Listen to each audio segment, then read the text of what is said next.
אני בטוחה שאתם מכירים 2, מקסימום 3 צורות מגנזיום, אבל יש לפחות 7, וכל אחת היא המפתח לבעיה ספציפית משלה.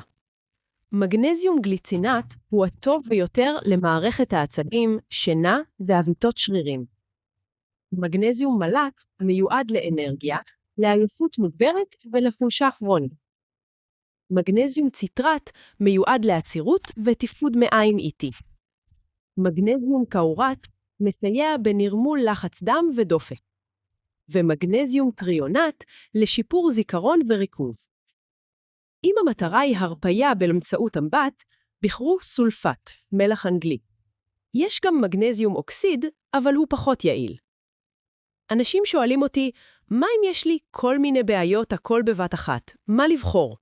התשובה היא, אפשר לשלב ביניהם. אבל אם התקציב שלכם מוגבל, תבחרו בתקן הזהב, מגנזיום גליצינט או ביסגליצינט. יש לו את הספיגה הגבוהה ביותר, והכי חשוב, הוא מרגיע את מערכת העצבים ומספק שינה עמוקה.